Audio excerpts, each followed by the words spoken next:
जादू कहानियाँ।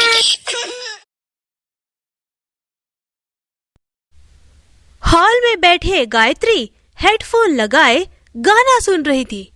तभी डोरबेल बजती है। सुनैना, देख तो जरा कौन डोरबेल बजा रहा है। आजकल सुनैना के भाव बढ़ गए हैं, एक बार में सुनती ही नहीं। पता नहीं कौन जाहिल नॉन स्टॉप डोरबेल बजा रहा है। गायत्री खुद उठकर दरवाजा खोलने जाती है तो देखती है उसकी बहू सुनैना ही दरवाजे पर थी।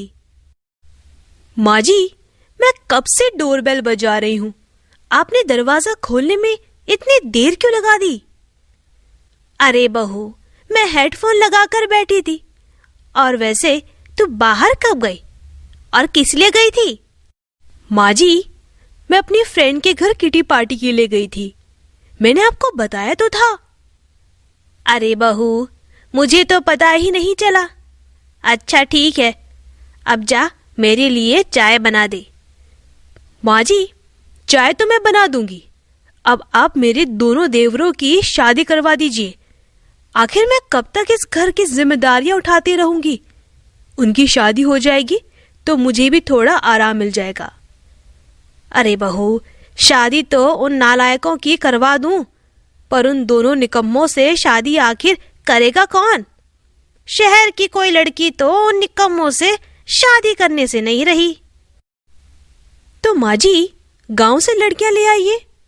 अगर शहर की लड़की के चक्कर में रही तो ऐसा न हो कि दोनों देवरों की उम्र ढल जाए और गांव की लड़की भी ना मिले। तुम सही कह रही हो बहू। अब भले ही मुझे गांव की लड़कियों को बहू ही क्यों ना बनाना पड़े, अब मैं उन दोनों की शादी करके ही रहूंगी। अगले ही दिन गायत्री अपने एक पंडित को बुलवाती है और अपने दोनों बेटों के लिए लड़की ढूंढने को कहती है।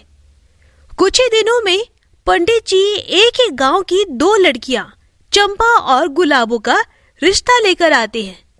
दोनों ही लड़कियां खूबसूरत थी, इसीलिए उनकी फोटो देखकर गायत्री झट से शादी के लिए हाँ कर देती है और फिर 2 महीने के अंदर ही उन दोनों को अपनी बहू बनाकर घर ले आती है।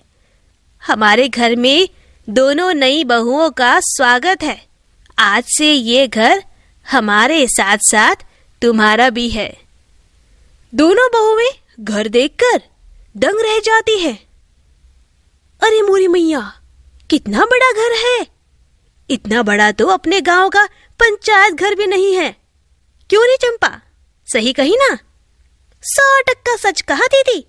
हमको तो ऐसा लागत है जैसे मैं खुली आंखों से कौनो सपना देख रही हूँ। उन दोनों को इतना खुश देखकर गायत्री और सुनैना भी खुश हो जाती हैं। लेकिन उन्हें क्या पता था कि उनके घर आए गांव की बहुएं आगे और क्या क्या कारनामे दिखाएगी। एक दिन, अरे मोरी मैया, ये अलमारी तो यहाँ रखी हुई है और हम सारे घर में इसे ढूंढ रहे थे, और जेठानी जी ने इसमें इतनी सारी सब्जियां और फल काहे रखे हैं? गुलाबो जल्दी से उसमें से सारा सामान निकालती है और अपने सारे कपड़े उसमें रख देती है। तभी गायत्री वहां आकर बोलती है, अरे बहू, ये तुम क्या कर रही हो? माँ जी, हम अपने सारे कपड़े अलमारी में रख रहे हैं। लेकिन गुलाबो बहू, ये अलमारी नहीं, फ्रिज है। फ्रिज? वो का बीमारी है बहू, इसमें कपड़े नहीं बल्कि फल, सब्जियां, दूध और पीने का ठंडा पानी रखा जाता है। तभी तो हम कहे कि ये लाइट वाली अलमीरा हम पहली बार देखे हैं। और वहां चंपा फूलों की माला लेकर इंग्लिश टॉयलेट पर चढ़ाते हुए उसके आगे हाथ जोड़कर खड़ी हो जाती है। तभी सुनैना वहां आती है और कहती है, अरे चंपा, ये तुम क्या कर रही हो? अरे तुमको दिखता नहीं क्या जेठानी जी, हम इसको प्रणाम कर रहे हैं। तुम पागल हो रही हो क्या? भला टॉयलेट को हार पहनाकर कोई प्रणाम करता है क्या? आप नहीं जानती जेठानी जी, हमरे पूरे गांव में टॉयलेट नहीं है। हमको तो संडास के लिए रात को जंगल जाना पड़ता था। हमारे लिए तो ये बहुत बड़ी कमाल की चीज है जी। हाँ देवरानी जी, तुम सच में गांव की गवार ही हो। एक दिन गुलाबो घर की सफाई कर रही होती है।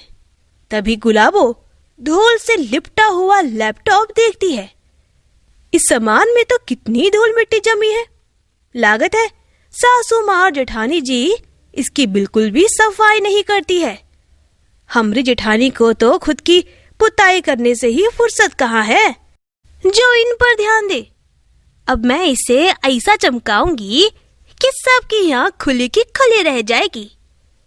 इतना कहकर गुलाबो वो सारा सामान ले जाकर बाथरूम में ले जाती है और वॉशिंग मशीन में धुलने के लिए डाल देती है। तभी उसमें से जोर जोर से आवाज आने लगती है। हाय, लागत है ये मशीन खराब है, ये फटने वाली है। हमें इसे दूर भाग जाना चाहिए, नहीं तो ये मशीन हमको भी उड़ाएगी। गुलाबो जल्दी से भागकर बाथरूम के बाहर आ जाती है। तभी मशीन की आवाज सुनकर ये मशीन इतनी जोर से क्यों आवाज कर रही है? गायत्री भागकर जाती है और वॉशिंग मशीन बंद कर देती है। हे भगवान, ये हो क्या रहा है इस घर में? फ्रिज में कपड़े रखे जा रहे हैं, मशीन में लैपटॉप धुल रहा है, टॉयलेट को माला पहनाई जा रही है।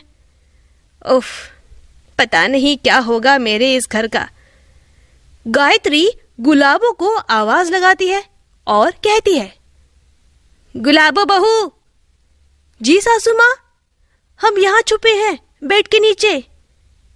पर बहू, तुम यहाँ क्यों छुपी हो?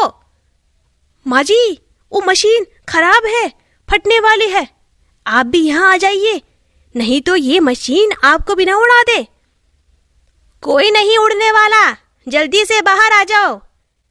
तभी वहां चंपा और सुनैना आ जाती है और गायत्री उन्हें सारी बात बताती है।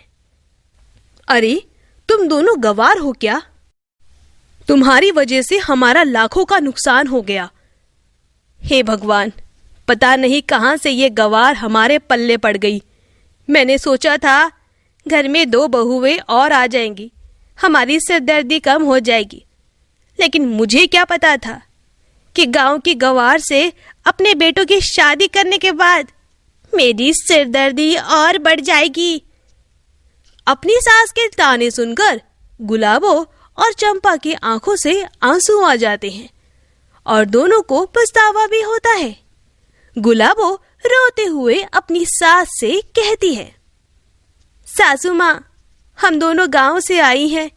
हमरे पूरे गांव में किसी के घर में ये सब सामान नहीं है, इसीलिए हमको नहीं पता कि इनके इस्तेमाल कैसे करना है। हमने ये सब जानबूझकर नहीं किया, हमको माफ कर दीजिए। जेठानी जी, हम गांव से आई हैं तो शहर के तौर तरीके सीखने में हमको थोड़ा समय तो लगेगा ना, अनजाने में ही सही, पर हमसे लाखों का नुकसान तो हुआ है।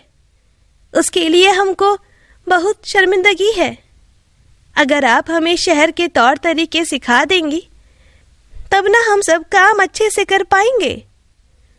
उन दोनों की बातें सुनकर गायत्री और सुनैना को उन पर दया आ जाती है और उन्हें भी इस बात का एहसास होता है कि इसमें उनकी कोई गलती नहीं है।